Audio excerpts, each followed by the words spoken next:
Le modèle de la classe homogène s'est imposé progressivement en France depuis le début du XIXe siècle, en particulier avec un premier jalon sous le ministère de Guizot en 1833, qui a fait le choix de la méthode simultanée. La méthode simultanée issue des travaux de Jean-Baptiste de La Salle, qui s'est imposée progressivement dans les écoles primaires françaises qui deviendront les écoles républicaines.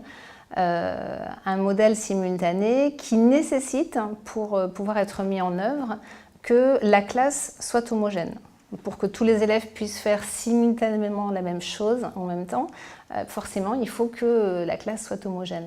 Et donc, c'est pour répondre à cette exigence de la méthode simultanée qu'il a fallu organiser les regroupements de classes de sorte qu'on ait une certaine homogénéité. Alors après, c'est une grande question de savoir pourquoi est-ce qu'on a fait le choix de la méthode simultanée.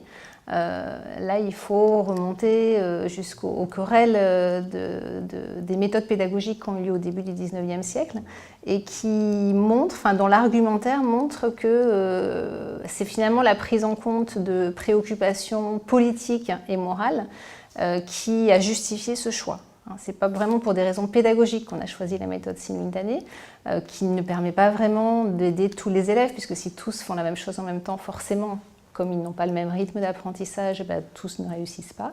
Mais pour répondre à des exigences de finalité morale et politique, il valait mieux qu'on applique cette méthode simultanée qui, en fait, permettait de mettre tous les élèves en présence une et continue du maître, qui était le garant de cette autorité morale et religieuse.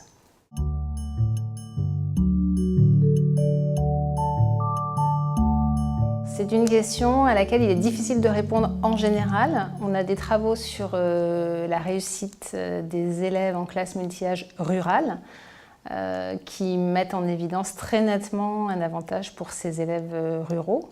Mais il n'y a aucune étude sur les performances des élèves en classe multi-âge en milieu urbain. Donc on ne peut pas dissocier la variable ruralité de la variable multi-âge. Donc on ne peut que répondre que d'après les études françaises, en contexte français, oui, il y a un impact positif pour la réussite des élèves en classe multi-âge rurale.